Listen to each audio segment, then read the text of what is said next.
3 ఏళ్ల క్రితం నేను మీరాని కలిశాను. పెళ్లి చేసుకుందాం అనుకుంటే పెళ్లిడికి వచ్చిన కొడుకును పెట్టుకుని నీకు పెళ్ళేంటా అని అందరూ ఎక్కిరించారు. నిజానికి మా వాడికి కూడా వాళ్ళమ్మ ప్లేస్లో ఇంకొకళ్ళని పెట్టుకుంటే నచ్చదు రాజా. అందరినీ కాదని నేను ఎందుకు పెళ్లి చేసుకున్నానో తెలుసా? నా కోసం. అవునయ్యా, నా మొదటి భార్య చాలా మంచిది. ఏదో ఆరోగ్యం బాగోలేక క్యాన్సర్ కంటే పెద్ద జబ్బు వచ్చి తెచ్చిపోయింది. మొదట్లో వాడు చాలు నాకు వాడిని చూసుకుంటూ ఉండే బతకొచ్చు అనుకున్నాను. తర్వాత వాడి పనే వాడు చూసుకోవటం మొదలుపెట్టాడు. నాకు చాలా ఒంటరి అనిపించిందయ్యా. ఒంటరితనం స్లో పాయిజన్ లాంటిది. అది మనకు తెలియకుండానే లోపల మనల్ని తినేస్తుంటుంది రాజా. నా వల్ల కాలేదు రాజా, పెళ్లి చేసుకున్నా. ప్రతిరోజు ఇంటికి వచ్చాక వాడిని చూసుకుని మీరాని చూసుకుని హ్యాపీగా పడుకోవాలి. వాళ్ళ కోసం నేను కష్టపడతాను, హ్యాపీగా ఉంటాను. అది చాలు రాజా నాకు. రాజా, ఒంటరితనం అంటే మనకి తోడు లేకపోవటం కాదు, మనం దేనికోసం బతుకుతున్నామో తెలియకపోవటమే. వెధవ జీవితానికి పర్పస్ ఉండాలి రాజా. నాకు వాళ్ళిద్దరు, నీకు పవి.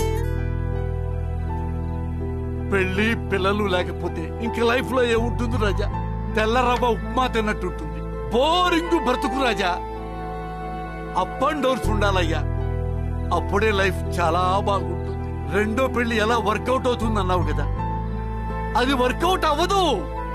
మనం వర్కౌట్ చేయాలి. ఓకేనా? ఓకేనా రాజా?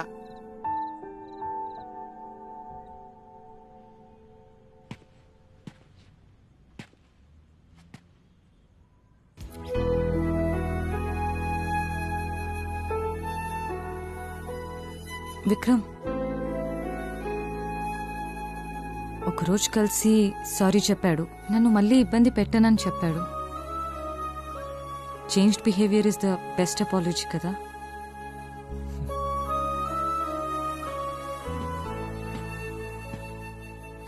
Okay, I'm happy for you. Take care.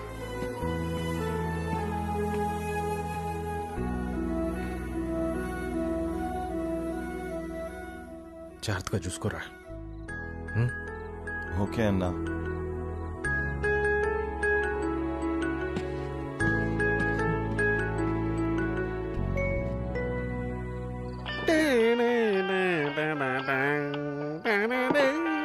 ఏ నిమిషానికి ఏమి జరుగునో ఎవరు హించెదరు. సార్, సీతమ్మ వారి కష్టాలు లవ్ కుశలో పాత లవ్ కుశ.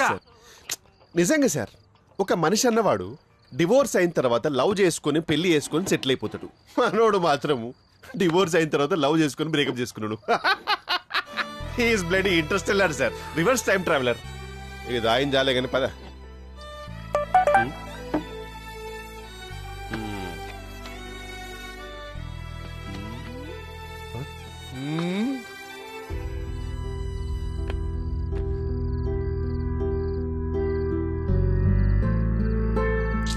పవి కదా?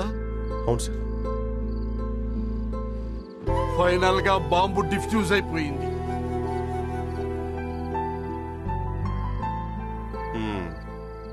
సంతకాలు కూడా పెట్టేశారు. Register marriage over. నువ్వు ఎంత చూసినా అక్కడ చేసేదేం లేదు. వాళ్ళు హ్యాపీగా భార్య భర్తలు అయిపోయి ఇప్పుడు అమెరికాలో సెటిల్ అయిపోయారు. I'm really proud of యూరా.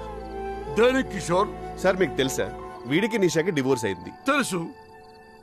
వీడు నిషాకి డివోర్స్ ఇచ్చాక తను హ్యాపీగా సెటిల్ అయిపోయింది. కరెక్టే. వీడికి పవితో బ్రేకప్ అయింది. అమెరికాలో సెటిల్ అయిపోయింది. ఎగ్జాక్ట్లీ. వీడు వైషుని కూడా రిజెక్ట్ చేశాడు. తను కూడా తన బాయ్ ఫ్రెండ్ తో సెటిల్ అయిపోయింది. మామ, నువ్వు కేక్ అసలు. You are the golden league of Gotham city. నీ ఎక్స్లెండర్ జీవితాన్ని బ్రహ్మాండంగా సెటిల్ చేసావు చూడు. That's why I'm proud of యూరా. అంత తాగకరా, it can turn a man into a maniac. అవునరా, నేను వాళ్ళకి చాలా లక్కీ.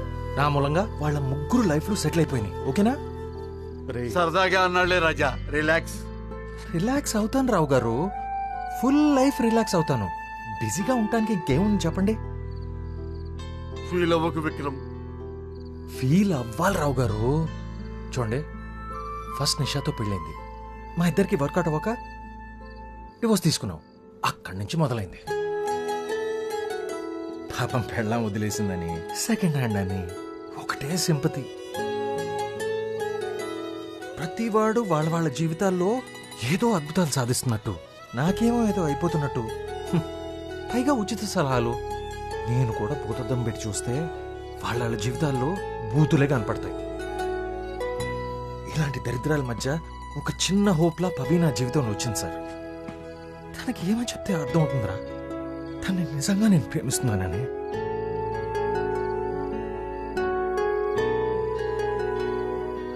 నాకు పవి అవసరం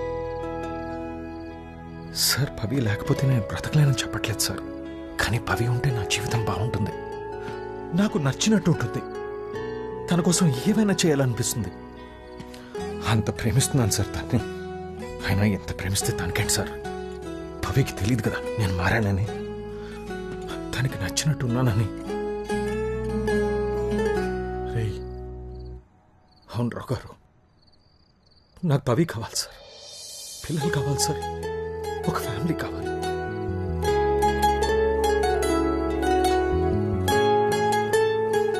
మీరే అన్నారు కదా నా లైఫ్కి పర్పస్ తనే అని. ఇప్పుడు నా జీవితంలో లేదు. విక్రమ్ అడిగారా? ఒకసారి వినరా ప్లీజ్.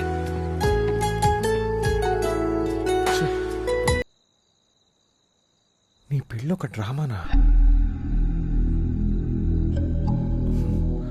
ఒక విధంగా నా మొదటి పెళ్లి కూడా డ్రామానే. నా బీర్వాలో నీకు చోటిస్తాను.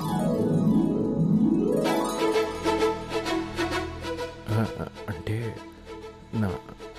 నా లైఫ్లో నీకు చోటిస్తాను. ఎలాగోలా అడ్జస్ట్ అవుతాను. నా లోకం నుంచి నీకోసం బయటకు వస్తాను. ఆప్షన్ బి, నీతో పోట్లాడతాను. ప్రాబ్లం ఏంటో తెలుసుకుని సాల్వ్ చేయడానికి ప్రయత్నిస్తాను.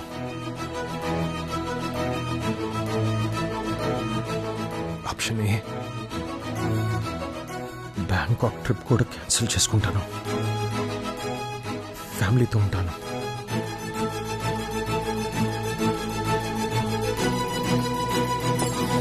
పవి, ఎక్కడికి? ఫ్యామిలీ అంటే నువ్వే.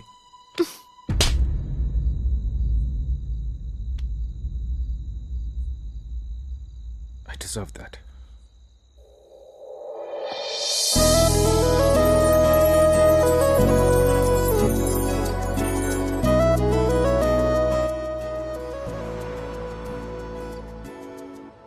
ఐమ్ సారీ చరణ్, నేను విక్రమ్ని వదులుకోలేను. బట్ నువ్వు నాకు హెల్ప్ చేస్తావా? Thanks for making me part of reset Pavi. ఇది మనకి బిజినెస్ అగ్రిమెంట్, కానీ విక్రమ్కి register marriage. Yes. Yes. What, మీ ఇద్దరు లవ్ లో ఉన్నారా? ఓకే, నాకు తన గురించి బాగా తెలుసు. పెళ్ళంటే అస్సలు ఒప్పుకోడు, చాలా కష్టం. విక్రమ్ ఒక ప్రెషర్ కుక్కర్ లాంటోడు. నువ్వు ప్రెషర్ పెట్టకపోతే మాత్రం నీ పప్పులేం ఉడకవు. సరే, ఓ పంచే, వెంటనే పెళ్లి చేసుకోమని అడుగు. ఒప్పుకోడు, అవాయిడ్ చేయి, నిన్ను మిస్ అయ్యేలా చేయి. నువ్వు లేకపోతే ఎలా ఉంటుందో వాడికి తెలిసేలా చేయి. చూడు పవి, నాలాగా పెళ్ళయి సపరేట్ అవ్వడం కన్నా పెళ్లికి ముందే సపరేట్ అయ్యి నీ వాల్యూ తెలుసుకొని తనే వచ్చి నిన్ను పెళ్లి చేసుకోమని అడిగేలా చెయ్యి. This is better. ఇద్దరు కలవాలని రాసిపెట్టి ఉంటే వాళ్ళ మధ్య ఎన్ని గొడవలు జరిగినా, ఎన్ని అపార్థాలు వచ్చినా వాళ్ళు కలిసి తీరుతారు. పవి, నా బట్టలేవి? నువ్వాగమ్మా. ఏంటి, నువ్వేదో పెద్ద డైలాగ్స్ కొట్టావంటగా? నా బీర్వాలో నీకు ప్లేస్ ఇస్తాను, నా మనసులో నీకు చోటిస్తానని. ఇప్పుడేంటి?